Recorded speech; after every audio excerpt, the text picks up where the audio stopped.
Well, hey there, you might recognize these surroundings, I guess maybe a little bit. It looks different from the AFC Center. This is a Wednesday night.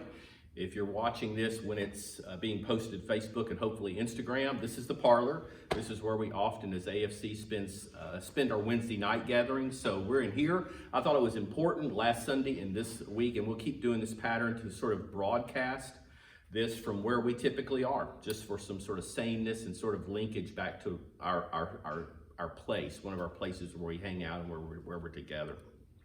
So today we're going to be talking a little bit about something I was not going to talk about. I wasn't going to give a lot of effort in talking on these recordings about the coronavirus because there's so much out there. I mean, there's so much good stuff about comfort and peace and advice, and it's just everywhere pretty much if you look on social media. But there were a couple things I wanted to say about our disciples, how we as disciples respond.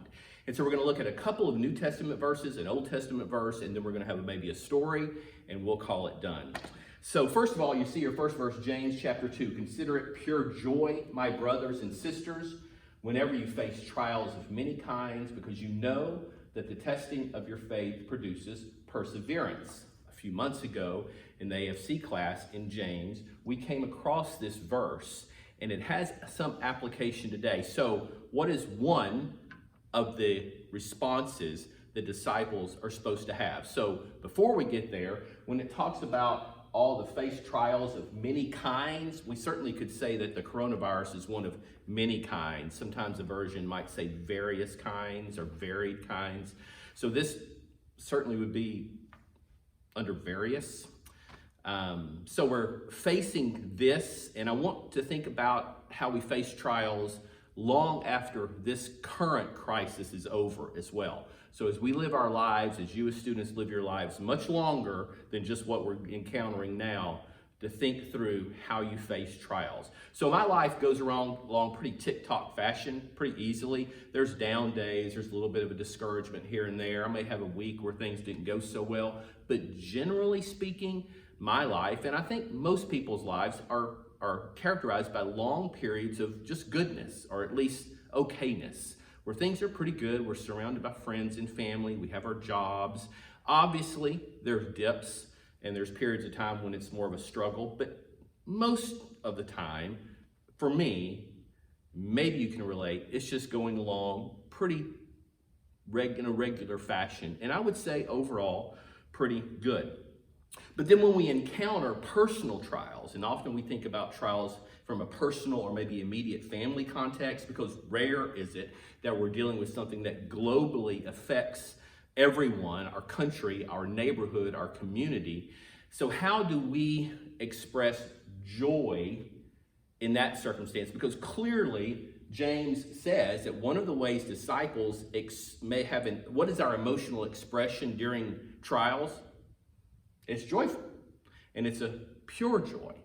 And that sometimes is a little bit hard to have as our emotion during those times. And one of the difficulties is that we're living in this narrative or story that's taking place around us that makes it look like what we believe isn't true. So we believe that Jesus is Lord, that all authority is His, but when we look around, it doesn't look like that. And so that causes us difficulty with our joy because our joy is found in Jesus. But we know that our expression, our emotional response to trials is one of joy. Now that doesn't mean that it's a giddiness and exuberance like you would have if you were receiving good news or there was some sort of celebration or party, but yet there is a joy nonetheless. And I don't think it's meant to be private. There is joy that can be expressed privately in our quiet times in praise and honoring and glory through prayer and meditation to Him, but our joy is also meant to be public. If we're going to be a light, one of the best ways to be a light is to be joyful. And the best time to be that brightest light and not hide it under a bushel is when there's a lot of darkness around. And one of the ways we do that, because we're going to be characterized as His disciples, is that we have the characteristic of joy. One of the things that I think is important to try to get in this, and I'm trying to wrap my mind around it even as I'm talking, is that Jesus showed his authority through suffering. Jesus showed his victory over the world through love that was characterized in suffering. When you think about the cross, of all of the words that you could use to describe that, suffering would for sure be one. And in a way, we take part when we have our faith tested because we, almost like him, are signaling to the world that we have this otherworldly perception and that it's countercultural. It's different from what is seen because we focus on what is unseen. So when Jesus came and chose to show his authority, how? By suffering. And he chose to show his love, how? Through suffering. Then we take more joy in the fact that we with him are sharing in his suffering. And again, we're not talking about a flippant sort of giddiness in regard to what's happening around us. No one's suggesting that. On top of that, it's hard to show joy because when the modern world around us gets all sort of cattywampus and everything gets out of whack and there's chaos around, we can see though, when we look around us, particularly when there's something that's so all-encompassing, how sick and off the world is, how in need the world is of joy, but a joy that's made strong in him. And a little bit about this verse, it says, face trials many kinds, it's testing your faith produces perseverance. One of the things about this is that faith produces perseverance. I want to show you another verse, the second New Testament verse, Hebrews 10:39, a favorite. But we do not belong to those who shrink back and are destroyed, but to those who have faith and are saved. So we have joy. Now we'll talk about faith a little bit, and it's shrinking back. That's not us. This sort of hiding, I believe in him. That's not what we're talking about.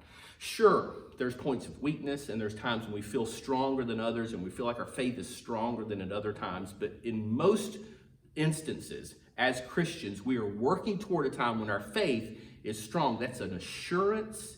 It's a confidence. It's not a false bravado. In our current circumstances, it's not sort of tempting a virus or saying, I dare you to try to get me. That's not what we're talking about. But we are all talking about an inner fortitude, which is expressed in a joy partly because we know him and our faith is being tested and we like it because our faith is being tested in joy. Faith is being tested through the trial. And that produces perseverance. And the way that works is I'm tested and my faith is tested and then I persevere and it grows my perseverance. And my perseverance gets stronger, thicker, more substantive. So that when I face future trials, it's not like I look back and go, oh, we had the coronavirus of 2020, this is nothing. But at least in my private life, I encounter different things and my perseverance is stronger because I've had experiences of faith. And my faith has grown because it's been tested. Sort of like muscles grow in the testing and the stretching of those muscles. You talk to older people who've experienced a lot of a longer life, and you'll often hear a peacefulness, a faithfulness, almost a joy, a quiet inner fortitude that becomes sort of born out of a lot of experiences of faith being tested. So joy, so faith. And I want to say this, that one of the things that we are as disciples is that we don't see things just like others see them. So when we look around and we see the world in the way that it is, in need of a healer, sick, we don't react, we don't act like others, and we don't see it like others, and we're not characterized like others. Because again, we have joy, and because we have faith. And we're not hiding, sort of, I'm a believer. God's in control. No. There can be periods of doubt. We talked Sunday about how doubt will be a part of our faith journey. But really, it's more of an expression of confidence that he who said he had the authority in suffering is truly, despite what you see, is in charge. a story. Summer or so ago, I was in Thailand. We were driving up to a village called Thumaki in the mountains north of Chiang Mai, and I was in a red truck. The driver and me, neither one of us spoke the same language.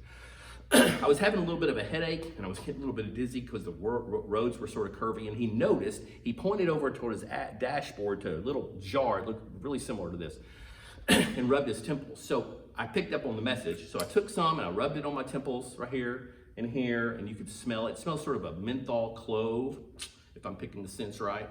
And it would get warm, and then before long, the smell and the warmth made me actually feel better. I thought about this because of this verse, Jeremiah 8:22. Is there no balm in Gilead? Is there no physician there? Why then is there no healing for the wounds of my people? This is in the context of Israel being crushed, and Jeremiah is almost asking a rhetorical question because there is no balm.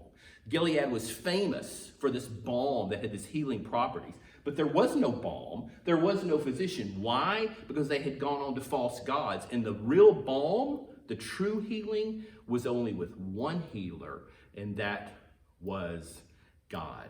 So you people, your parents, children of the 70s, or maybe grew up in the 70s, might have known this Devo song. There is a balm in Gilead. I'm not going to sing it. There is a balm in Gilead to make the wounded whole. There is a balm in Gilead to heal the sin-sick soul. So when we look around in the world, we see a world that's in need of healing, and we know about ourselves. We know, not this, but we do have the true and only balm that heals. So now, going completely off kilter, last Sunday morning, we talked about a blue jay. Today, it's a mockingbird. This isn't great quality. The other day, I was walking around the Devo area, and there's those concrete benches, and on it said a mockingbird. So each Sunday and Wednesday, I'm going to end with a little bit of a tip of flora and fauna of Texas. This is a mockingbird.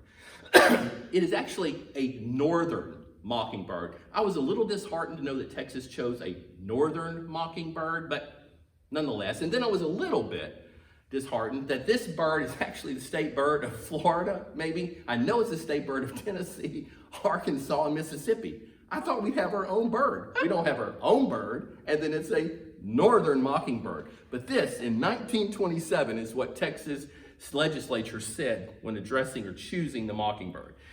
It's found in all parts of the state in winter and summer, in the city and in the county, in the prairie, in the woods and the hills. It's a singer of distinctive type. It's a protector of its home, falling, if need be, in its defense like any true Texan. Our bird, the northern mockingbird. So I'm a little bit joking, but I'm a little bit not, because the truth is, when you look around, all creation sings the wonders of his love. See you next time.